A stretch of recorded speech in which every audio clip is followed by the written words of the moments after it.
Aimables téléspectateurs, merci de votre fidélité à cette émission Femmes en Marche. Kadiatou Tunkara, présidente et fondatrice de l'ONG Jeunes pour la citoyenneté, est notre invitée. Elle est également promotrice de la citoyenneté et des droits de l'homme en Guinée. N'est-ce pas, madame? Oui. Ok, bonjour.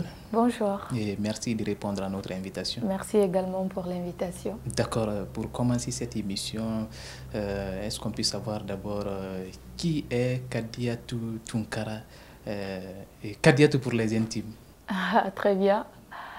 Je suis, comme vous l'avez dit, Kadiatou Tunkara. Je suis activiste promotrice de la citoyenneté et des droits de l'homme. Je suis présidente fondatrice de l'ONG Jeunes pour la citoyenneté, également du réseau des enfants citoyens d'Afrique et du monde. Et de l'autre côté, je suis entrepreneuse, je suis la directrice générale de l'entreprise K Group Service. D'accord. Est-ce qu'on peut savoir un peu, bien avant qu'on arrive d'abord au niveau des entreprises, de votre entreprise, est-ce qu'on peut savoir d'abord un peu sur votre parcours? Oui, bien sûr. Universitaire, professionnel? Oui. En fait, tout a commencé quand j'étais au lycée, parce que j'ai eu l'habitude, cette culture de débat avec les parents. Et je voyais beaucoup de jeunes au chômage sans rien faire. Et c'est depuis au lycée que j'ai commencé à me poser cette question. Une fois à l'université ou après l'université, qu'est-ce que je pourrais faire qui pourra m'aider à m'épanouir en tant que femme et surtout aider ma nation à se développer. Et c'est là que j'ai commencé mes enquêtes. Et j'ai trouvé que l'idéal, c'est de créer une ONG, vu que j'étais jeune et que je ne pouvais pas pour le moment travailler en tant que peut-être entrepreneuse ou au sein d'une entreprise. C'est comme ça que je me suis lancée dans l'activisme. J'ai créé l'ONG, une ONG en ce moment dénommée Une femme et un avenir, dont l'objectif était d'aider les femmes à faire un métier et à sortir de la maison et puis s'épanouir, devenir indépendante. Ça, c'était en quelle année? Voilà, c'était en 2015, 2016, 12e terminale, passage en terminale. Mais l'ONG n'a pas persévéré parce que j'étais en début. Et comme vous le savez, quand on est jeune, on vient nouvellement de créer une initiative, il y a des crises de leadership. Chacun veut avoir une place importante. Vous étiez au nombre de combien? Au nombre d'une trentaine comme ça, il y avait presque toute la classe qui figurait dans l'organisation. Donc on a eu quand même l'accompagnement de notre direction. Mais l'ONG n'a pas persévéré. Donc il a fallu attendre à l'université pour créer une nouvelle ONG sous l'administration aussi de la direction de l'université. C'était quelle université? Libre de Guinée. Voilà. En licence 11, j'ai créé une ONG dénommée Jeunes pour la citoyenneté, vu que j'étais chef de classe. Et d'ailleurs, la chance que j'ai toujours été chef de classe. Voilà. Tu as toujours commandé les hommes? Il n'y a pas de problème. On y va. On y va? Oui, bien sûr. Et là, maintenant, j'ai créé l'ONG dénommée Jeunes pour la citoyenneté, dont l'objectif est de promouvoir la citoyenneté et la gouvernance locale. Et pourquoi la citoyenneté? Parce que cette citoyenneté a toujours été une préoccupation majeure dans nos différentes sociétés. Et d'ailleurs, une revendication particulariste et communautariste depuis l'accession à l'indépendance. Le peuple guinéen à l'époque avait su comprendre la vraie valeur du vivre ensemble et ce qui favorisait l'esprit de civilité, la solidarité et le civisme. Donc nous étions solidaires entre nous, l'enfant d'une personne était l'enfant de l'autre, il y avait des écoles de citoyenneté. Mais avec l'évolution du monde, nous sommes rentrés dans le chacun pour soi, Dieu pour tous. Parce que, pour soi, Dieu tout. Voilà, avant... Nous étions dans un peu le populisme, mais actuellement nous sommes dans l'individualisme. Chacun défend son intérêt. Voilà, chacun défend son intérêt, chacun vit de côté. Avec l'évolution perpétuelle du monde, on a compris que ces valeurs sont en déphasage avec la réalité. Donc nous, en tant que jeunes, nous en tant que jeunes soucieux de l'avenir du peuple, nous avons décidé de rattacher ces valeurs de pouvoir instaurer ces valeurs, parce qu'on a compris que même les cours de citoyenneté ne sont plus une priorité. Donc il fallait relancer la tendance pour que nous puissions faire un pas en arrière pour pouvoir comment dire, mettre en adéquation ces valeurs qui ont été perdues et l'évolution du monde, parce que on a compris que c'est la citoyenneté qui est à la base de tout, parce que c'est un état d'esprit. Oui, c'est le comportement même de, voilà, de la société. C'est un comportement, voilà, c'est l'état ou la qualité du citoyen. Oui. C'est le lien qui rattache un individu à sa communauté, à sa collectivité, et ça englobe la reconnaissance des droits et devoirs. Qui parle de citoyen, on parle de droit, parce que c'est cet être, au fait, qui a, au-delà de sa nationalité, qui jouit de ses droits et s'acquitte de ses devoirs. Moi, je suis économiste. Nous, les économistes, nous disons que l'individu réclame à une nation autant qu'il donne à cette nation. Vous êtes diplômé voilà, en comptabilité et gestion d'entreprise. D'accord, mais aujourd'hui, vous êtes devenue femme activiste. Oui, bien sûr, oui, bien sûr. Oui. Vu que j'ai commencé cela depuis l'université et c'est l'essence de ma vie, je ne m'en débarrasse pas, quelles que soient les activités que je mène. Oui. Je continue toujours mes activités associatives, et parlant de mon parcours, et après la création, nous sommes rentrés en coalition avec plusieurs organisations. Nous avons mené plusieurs activités telles que la journée citoyenne, femmes citoyennes, qui sera pour bientôt même cette année, dont nous sommes à notre presque 4e édition. Okay. Femmes citoyennes, c'est une activité qui fait la promotion de la femme et encourage la femme à se battre à travers un satisfecit. Nous encourageons les femmes et nous poussons les autres femmes à prendre l'exemple sur elles. Et plusieurs autres activités telles que la journée de Kassa et autres que nous organisons en faveur des jeunes, vu que c'est la citoyenneté, la base de l'organisation. Et en 2019-2020, j'ai reçu le prix de meilleur activiste de la société civile, merci, de par l'ONG L'Afrique du Nouvel Âge qui réside en France. Voilà. Et également, j'ai reçu un autre prix la même année de l'Afrique des femmes modèles, au fait, de l'Organisation des femmes modèles d'Afrique, voilà, qui est basée au Bénin, en guise de mon leadership. D'accord. Voilà. Maintenant, aujourd'hui, la citoyenneté manque beaucoup en Guinée, dans le comportement des Guinéens. Est-ce que vous êtes appuyé par les autorités, notamment du ministère de la citoyenneté à l'époque? Est-ce que vous avez reçu un coup de main de ce département? Bon, comme vous le savez déjà, difficilement nos ministères accompagnent, mais en matière de soutien matériel et autres, peut-être de participation, ils sont plus favorables à cela. Mais est-ce que nous avons longtemps oui, collaboré avec le ministère de la citoyenneté, vu même que c'est la base, et avec quelques ministères. Voilà. Quelques? Le ministère de la citoyenneté, de l'éducation, de la promotion féminine, etc. On a surtout beaucoup le ministère de la citoyenneté. Vous savez que c'est un ministère dont suffisamment de fonds n'est pas alloué, il faut le dire.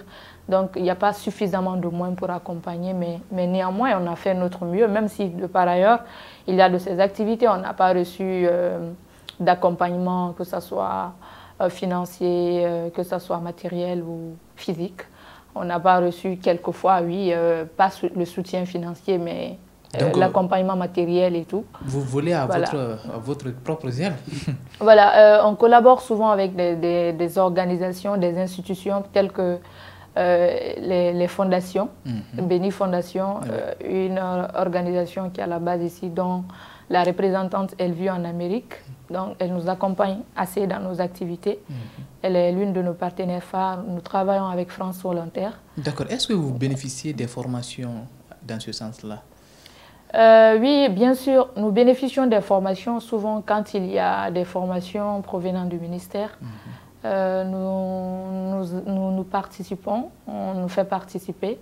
Mais en réalité, nous-mêmes, nous procurons des formations de ces institutions avec ceux dont nous collaborons, telles que France Volontaire, qui nous font part des formations et le mérite international de la jeunesse.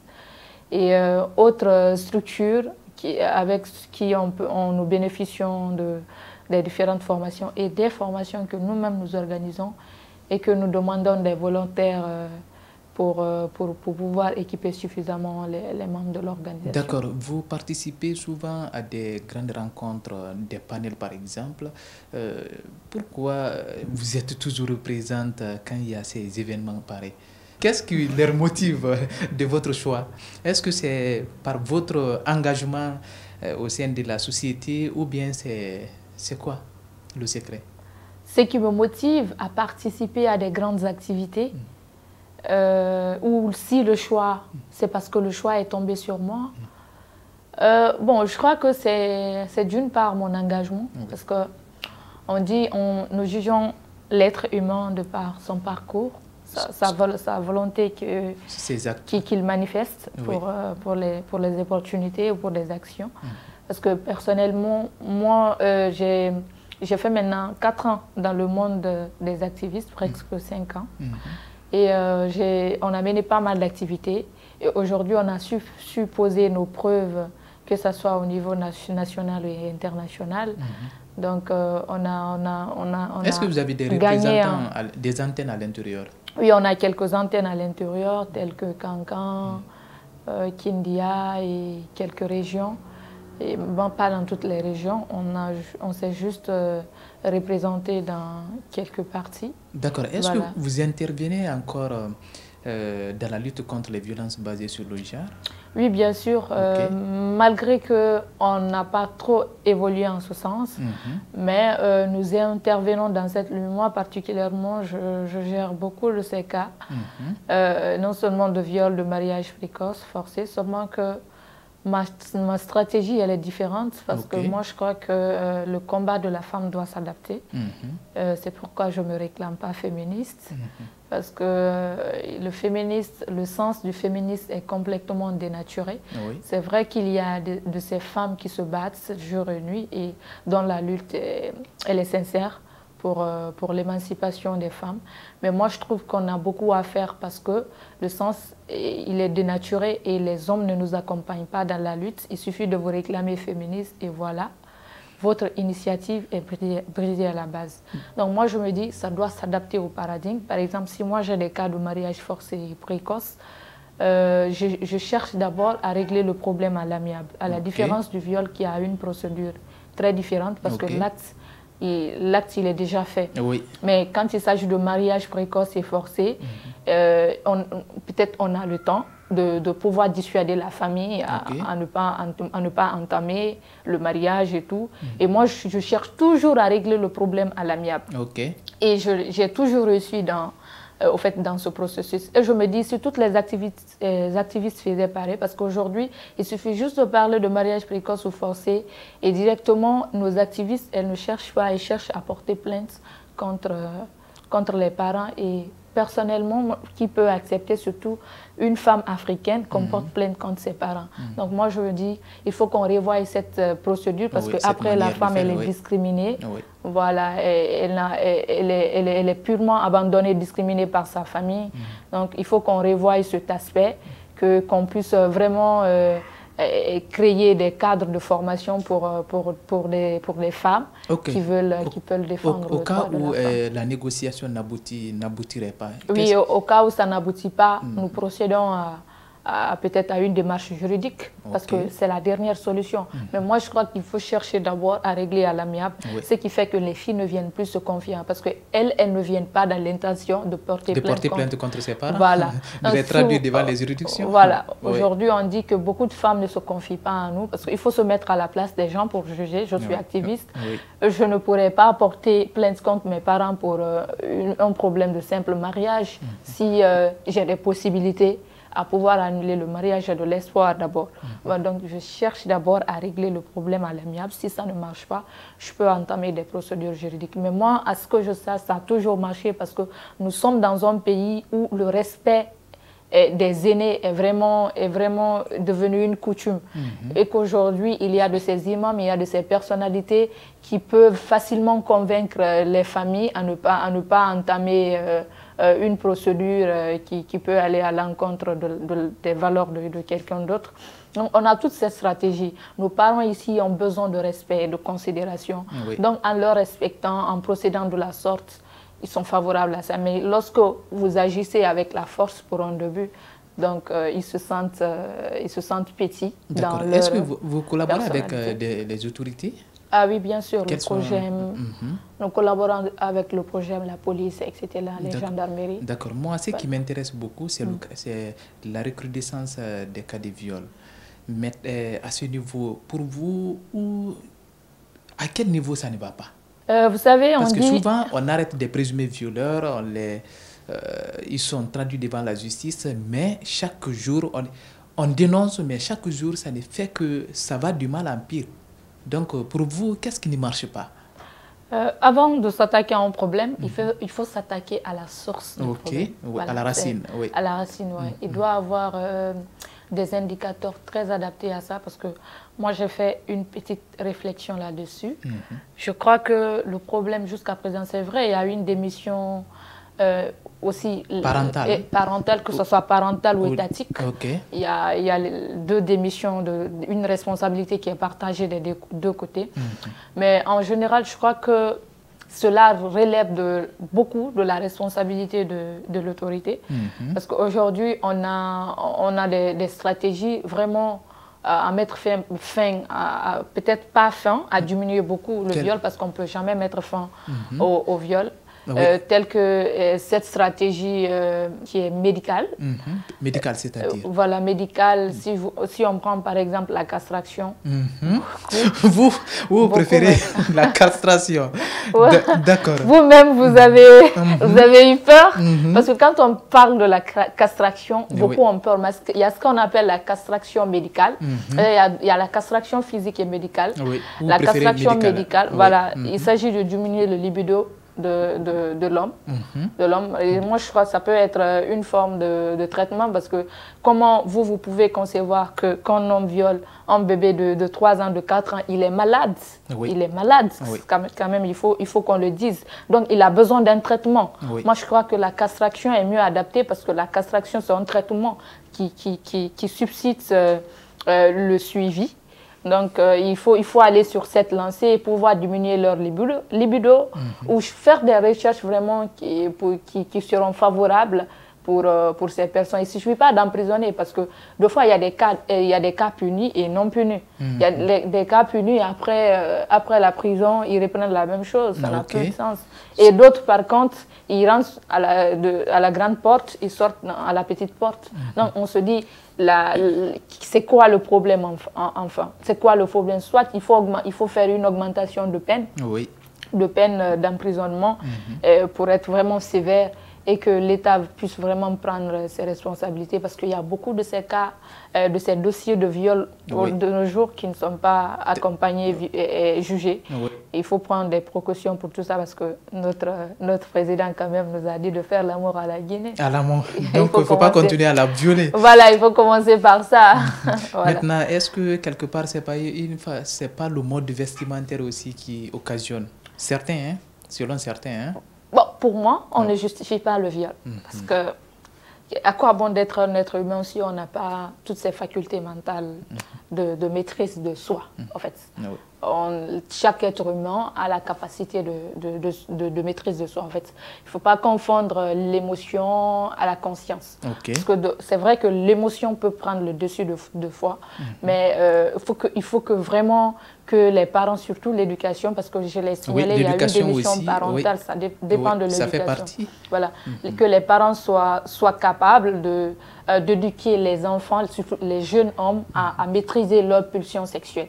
Ça commence depuis le bas âge, et à travers les conseils, l'éducation sexuelle et tout, et que l'enseigner des valeurs pour le respect de la femme. En tout cas, l'éducation sexuelle n'est pas beaucoup pratiquée. Voilà, et voilà, c'est devenu un sujet tabou.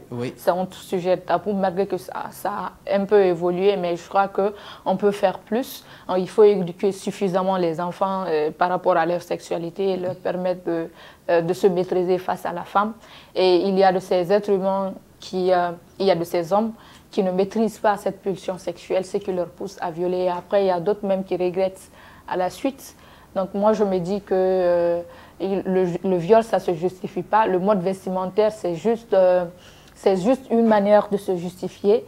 Il y a de ces hommes qui résistent. parce qu'ils ont reçu une bonne éducation. Bien sûr. Leur mentalité, parce que même si vous avez envie de faire quelque chose, avant d'agir, oui. quelque chose, mais vos valeurs ne vous permettent pas. Oui. Pas parce que vous avez une pulsion sexuelle élevée que vous allez abuser. Votre conscience même vous dira arrête.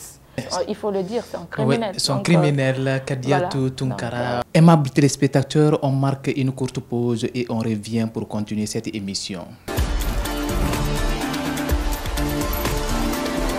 Si vous venez de nous prendre en marche, merci de votre fidélité à cette émission Femmes en marche. Kadiatou Tounkara est notre invitée du jour.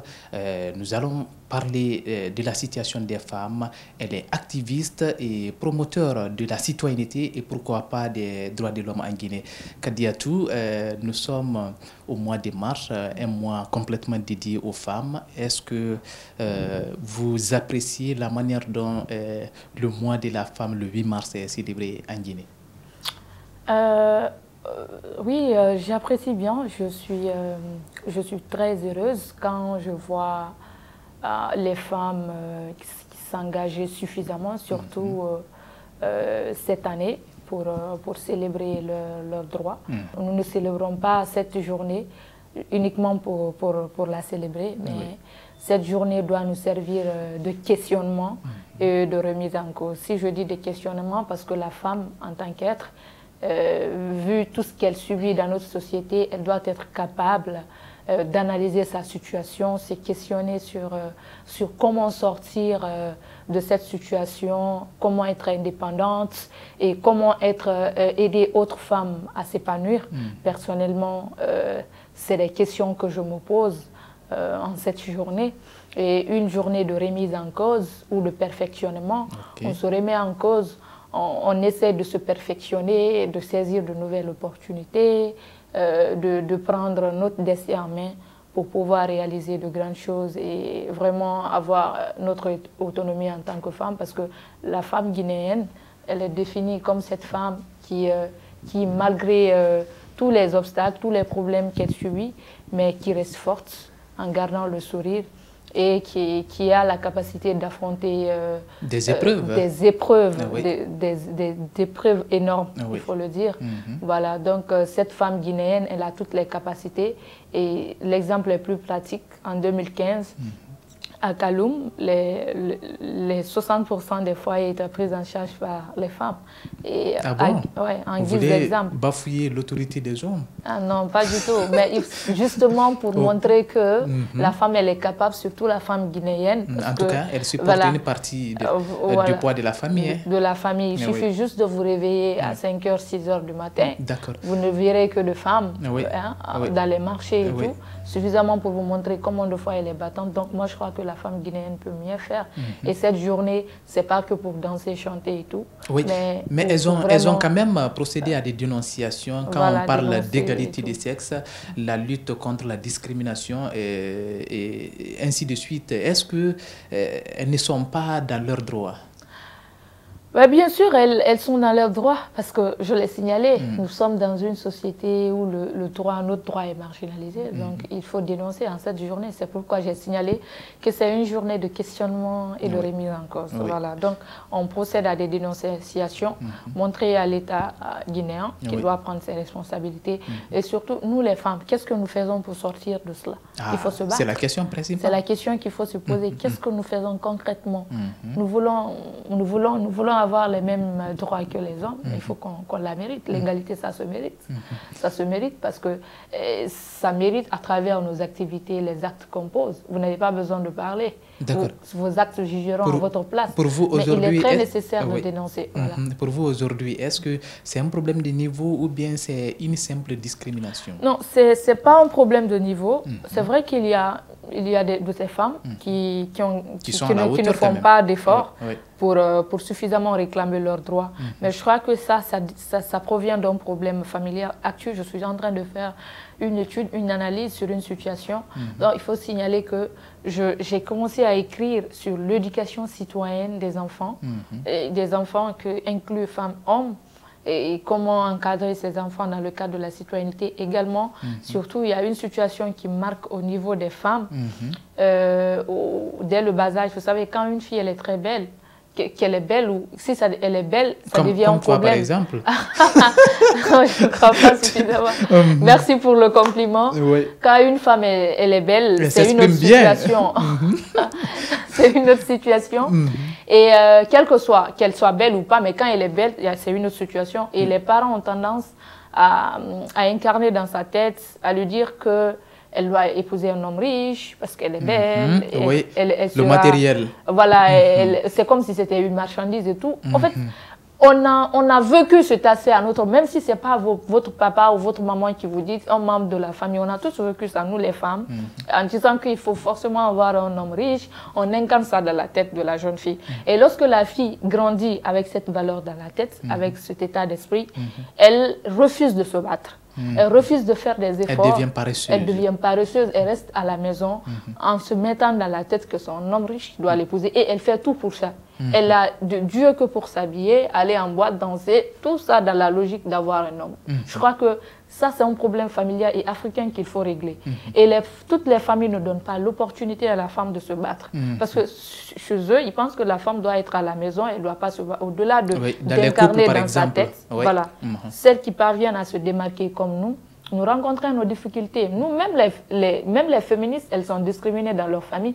Nous, les femmes qui nous battons, on sort la nuit, le matin, on rentre la nuit, mais on reste capté sur notre position et on arrache nos droits. Voilà. Et combien de femmes parviennent à faire cela? Combien de femmes parviennent à vraiment arracher ses droits? Il faut le dire, nous n'avons pas les mêmes manières d'oser. D'autres osent leurs parents que d'autres. Affronter les épreuves. Voilà, il y a de ces filles aujourd'hui qui nous posent la question particulièrement, comment tu fais avec tes parents? Comment tu as toute la liberté? Je l'ai arrachée. C'est la raison de cette émission. Hein? Voilà, c'est l'une des raisons de cette émission. Voilà, c'est ça. Donc, on l'arrache. Voilà, aujourd'hui, quand on prend la généralité des femmes, qu'est-ce qui manque aux femmes guinéennes? C'est une question de paradigme, de situation sociétale, en fait. Je l'ai dit, nous sommes dans une nation, un pays patriarcal, il faut le dire. Un pays patriarcal, donc les parents, nos parents ont grandi avec cette mentalité.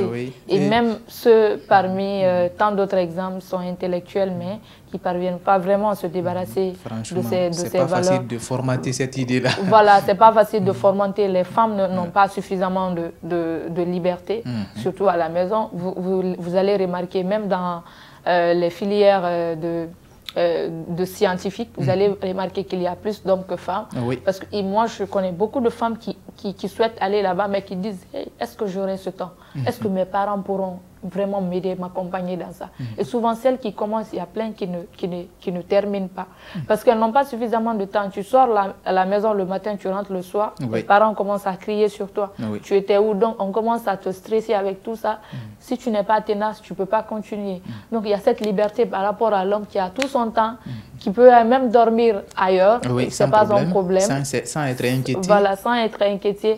Et la femme, non, c'est pas ce cadre. Et même, prenez l'exemple de l'école. Moi, mon parent, par exemple, il a été différent de tout ça. Par exemple, moi, j'ai vu plusieurs exemples. Quand l'argent manque pour payer la scolarité d'une femme et un homme de la même famille, issus d'une même mère et d'un même père, on préfère payer l'argent de l'homme d'abord. On va aller à l'école, il faut aller, la fille, elle n'a qu'à rester pour aider sa maman à préparer. Moi, mon papa a toujours fait le contraire. Il a toujours payé ma scolarité en première position, ce que beaucoup d'hommes, beaucoup de personnes, beaucoup de familles ne le font pas. Ne comprennent pas cela. Pour dire que la femme et l'homme sont égaux devant une situation. Très bien. Voilà, surtout tout ce qui est lié à l'éducation, à la formation. Voilà. Et il y a aussi cette situation de mariage. Mariage aussi, mariage précoce, par exemple. Précoce et forcé. Et au-delà, lorsqu'une fille elle est très intelligente, elle est mariée précocement, elle a des difficultés à poursuivre ses études, elle devient une femme de foyer et son mari ne favorise pas son émancipation, ne la permet pas de mener suffisamment d'activités, elle devient femme de foyer. Donc, moi, je crois que la femme, elle a besoin d'une autonomie. Vraiment de l'accompagnement de ses parents, tout ça. La femme, elle est forte. Moi, je crois que si on a l'autonomie que nous avons et que vraiment nos parents nous comprennent dans cet état d'esprit, que les choses peuvent avancer. La femme, elle a justement besoin de cette liberté de l'autonomie, non seulement de sa famille et dans son foyer, pour progresser. Parce qu'aujourd'hui, même notre État n'a pas oublié de signaler que l'émancipation des femmes n'est pas que droits humains, mais il est indispensable à un développement inclusif et durable. Également, les Nations Unies, il y a des cadres d'accompagnement, les ONG se battent pour ça. On se dit, qu'est-ce qui ne va pas, même s'il y a eu une amélioration. Donc moi, je crois que c'est plus un problème financier, c'est plus un problème de se battre, mais c'est une situation sociétale qui oui, c'est une situation sociétale. Aujourd'hui, qu'est-ce qu'il faut pour inverser la tendance? Pour inverser la tendance, c'est vaste, parce que je suis femme, je sais ce que les femmes subissent. Il faut que cette mentalité arrête. Je vais prendre un exemple pratique. J'organise chez moi, 2 fois dans le mois, j'organise des débats autour du thé avec des jeunes, avec des jeunes à partir de 20 ans. Donc il faut savoir pratiquement, c'est la maison. Moi, je suis chez moi. Donc on organise à la maison, mais je viendrai, je viendrai. Il n'y a pas de problème, vous êtes officier d'office invité. Il n'y a pas de problème. Mais le groupe n'est composé que d'hommes, parce qu'il y a de ces femmes, mais elles ne viennent pas. Parce qu'elles se disent, quand elles sortent, surtout c'est un samedi, les parents diront, elle est allée en boîte, elle est allée s'amuser et tout. Il n'y en a presque pas. En tout cas, elle est traitée de tous les noms d'oiseaux. Voilà, je suis dans plusieurs autres cercles ou dans plusieurs organisations de discussion, de débats autour du thé et tout. Mais de très bons débats, des débats sur l'actualité, sur des sujets de préoccupation. Pour sensibiliser les jeunes. Voilà, vous verrez sur 100, il n'y a que 2 ou 3 filles. Il faut que ça change, en fait. En fait, elles préfèrent rester à la maison parce que les parents, elles ne veulent pas que les parents disent qu'elles marchent beaucoup. Au lieu de gaspiller ce temps, aller se ressourcer dans ce cercle, il faut consacrer le temps pour que le jour où je dirai je vais pour mon activité, comment que les parents ne se plaignent pas.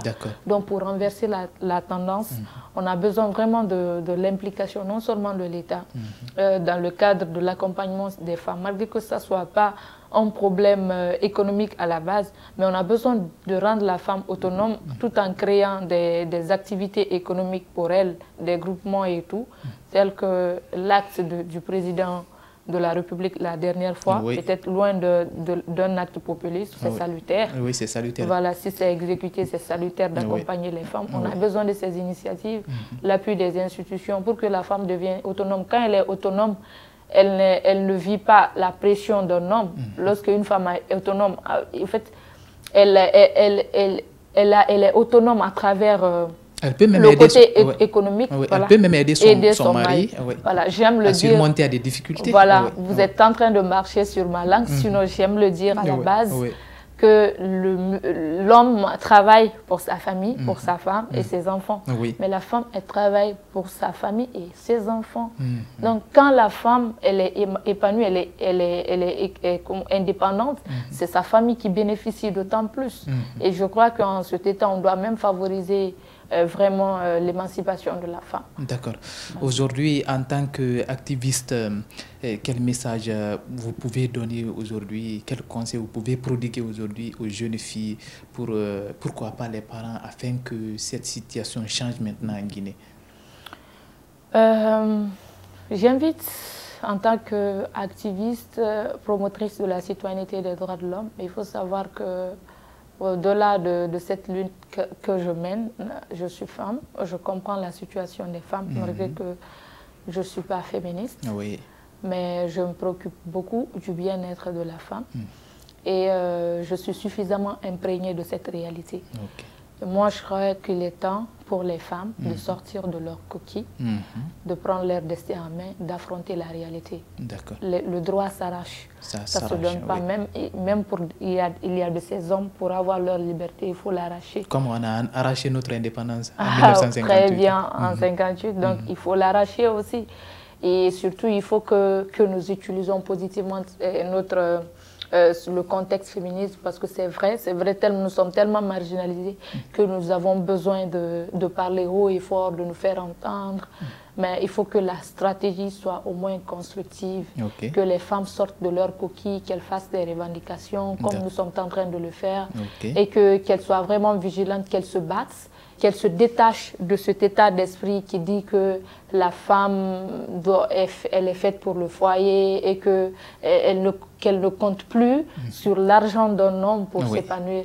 Il faut qu'elle-même, elle se dise que oui, elle peut le faire, écrire des initiatives, peu importe les moyens, mais qu'elle sache qu'un jour, ça peut aller, quoi. Voilà, donc c'est cet appel que j'ai à lancer à l'endroit de toutes les femmes. D'accord. Voilà. Ça, c'est le message à l'endroit des filles et des femmes du monde entier. Voilà. Vous connaissez un peu Guinée-Bissau?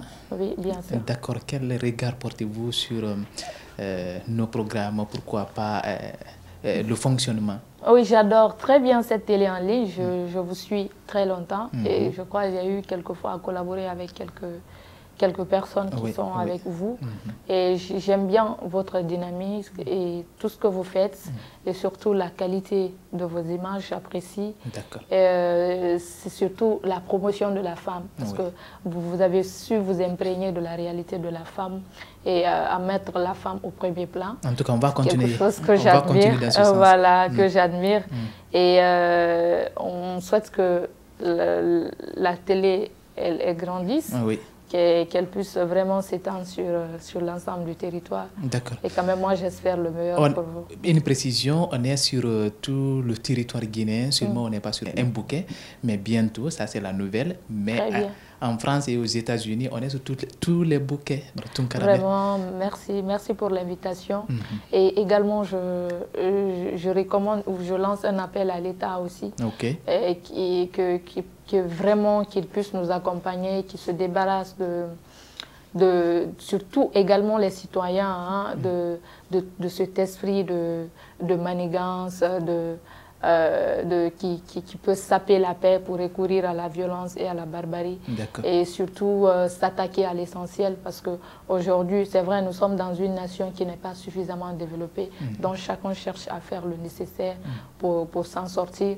Et je crois que s'il y a cette union et que nous sommes dans ce même état d'esprit, les choses peuvent aller. Favoriser cette culture de la citoyenneté et comprendre que nous sommes tous Guinéens et que la Guinée nous appartient tous. D'accord. Merci beaucoup. Kadiatou, merci d'être passé dans cette émission. Mesdames et messieurs, c'était le cri de cœur de Kadiatou Tounkara, elle est activiste. Merci d'avoir suivi l'émission. Les programmes continuent sur Guinée-Buzz. Merci aux cadreurs Mohamed Lamine Touré et Mohamed Bangoura. Merci, à la prochaine pour un autre numéro de cette émission. Au revoir et à bientôt.